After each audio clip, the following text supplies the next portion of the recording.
Assalamualaikum warahmatullahi wabarakatuh. Perkenalkan, nama saya Efranur Aisyah dengan NIM akhir 127. Di sini saya akan memaparkan materi tentang konsep successful aging dan true story dari Grandma Moses. Konsep successful aging ini saya ambil dari teorinya Beltes yang dikenal dengan model SOC, yaitu Selection, Optimization, dan Compensation. Nah, model SOC ini menjelaskan bahwa individu terus akan beradaptasi secara kognitif sepanjang hidup mereka.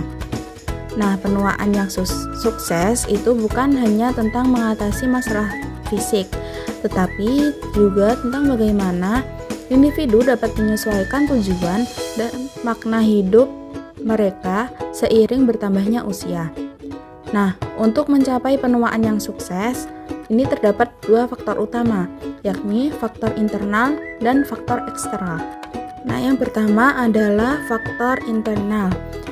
Faktor internal sendiri ini dibagi menjadi beberapa bagian, yakni yang pertama adalah pengelolaan emosi. Lansia yang mampu mengontrol emosi seperti marah, cemas, sedih, itu akan lebih mudah dalam menjalani hidup dengan tenang.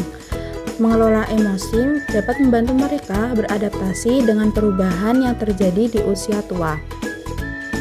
Lalu yang kedua ada coping positif. Nah, coping positif ini merupakan cara lansia dalam menghadapi masalah atau tekanan hidup. Misalnya, tetap berpikir positif saat menghadapi sakit, kehilangan pasangan, ataupun kesepian. Dengan coping yang baik, lansia akan tetap bisa merasa bahagia meski sedang menghadapi tantangan. Lalu yang ketiga ada motivasi dan optimis. Lansia yang mempunyai semangat hidup dan pandangan positif terhadap masa depan yang cenderung lebih aktif, produktif, dan tidak mudah putus asa. Hal ini dapat membuat hidup mereka lebih bermakna dan lebih menyenangkan. Lalu selanjutnya adalah kemandirian.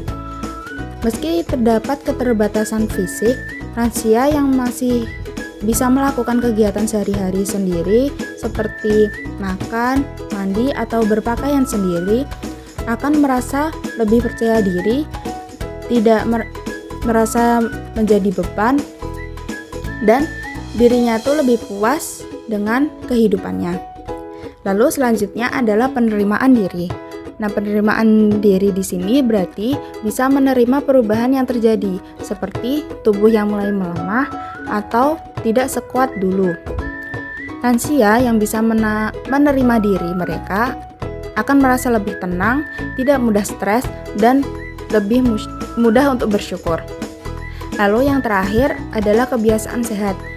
Dengan cara menjaga pola makan, olahraga ringan, dan tidur yang cukup, lansia dapat menjaga kesehatan fisik mereka.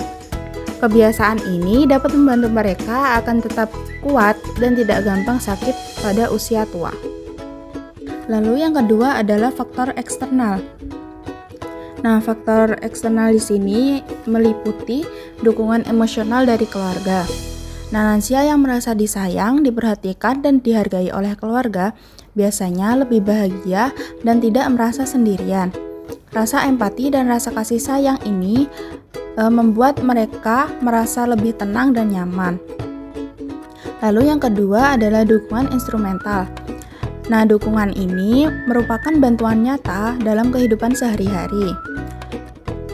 Misalnya dalam membantu lansia berbelanja, memasak, pergi ke dokter, ataupun melakukan kegiatan yang sulit dilakukan diri lansia sendiri. Nah, dukungan ini dapat membantu lansia agar tetap menjalani hidup dengan lancar. Lalu selanjutnya dukungan informasional. Lansia juga membutuhkan informasi yang misalnya soal kesehatan, pengobatan, ataupun layanan sosial. Nah, informasi ini sering didapatkan dari anak, cucu, maupun orang terdekat lainnya. Dengan informasi yang tepat, lansia dapat mengambil keputusan dengan baik. Dan selanjutnya adalah lingkungan sosial yang positif. Selain keluarga, eh, teman, tetangga, maupun komunitas itu juga penting dalam kehidupan sosial lansia. Nah, jika lingkungan sosial sekitar mendukung dan ramah, lansia akan merasa bahwa dirinya diterima. Lalu membuat lansia senang bersosialisasi dan tidak merasa terasingkan. Dan yang terakhir adalah akses layanan kesehatan. Layanan kesehatan yang mudah dijangkau dan ramah lansia sangat membantu mereka dalam menjaga kesehatannya. Nah, ini tuh termasuk ke dalam pemeriksaan rutin seperti pengobatan hingga layanan konsultasi psikologis apabila dibutuhkan oleh lansia tersebut. Nah, selanjutnya di sini saya akan menceritakan tentang true story dari Grandma Moses. Nah, Grandma Moses ini memiliki nama panjang yakni Anna Mary Robertson Moses. Nah, beliau ini merupakan seorang pelukis asal Amerika yang memulai karir seni lukisnya pada usia 78 tahun.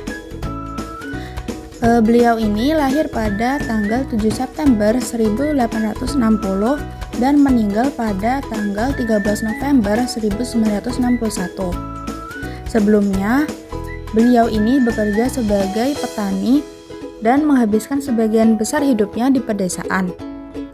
Setelah mengalami cedera pada tangannya, ia memutuskan berhenti dari pekerjaannya dan memulai untuk melukis sebagai cara untuk mengisi waktu luang. Karya-karya awalnya yakni berupa lukisan yang menggambarkan kehidupan pedesaan dengan lanskap yang indah. Lukisannya yang penuh warna dan detail akan segera menarik perhatian banyak orang, dan beliau pun menjadi terkenal di kalangan seniman dan kolektor seni.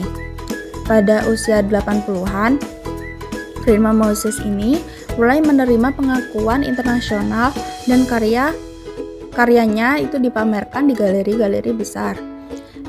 Beliau dapat menginspirasi banyak orang, terutama pada lansia. Nah, bahwa penuaan ini bukan suatu halangan untuk mengejar impian dan mengekspresikan diri. Grandma Moses menunjukkan bahwa dengan semangat yang kuat, ketekunan, dan sikap positif, seseorang akan dapat mencapai kesuksesan di usia lanjut dan menjadikannya contoh klasik dari successful aging. Nah, berikut adalah salah satu lukisan Grandma Moses pada tahun 1943 dengan judul Sugaring Off. Nah, kesimpulannya adalah konsep successful aging ini menunjukkan bahwa penuaan yang sehat dan bermakna dapat dicapai dengan dukungan dari faktor internal, seperti semangat hidup, kemandirian, dan penerimaan diri, dan faktor eksternalnya yakni seperti dukungan keluarga dan lingkungan sosial yang positif.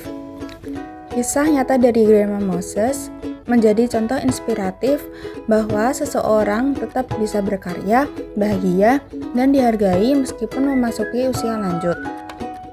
Dengan semangat, ketekunan, dan dukungan yang tepat, masa tua bukanlah akhir, melainkan awal dari perjalanan baru yang penuh makna. Sekian pemaparan materi dari saya. Kurang lebihnya saya mohon maaf. Assalamualaikum warahmatullahi wabarakatuh.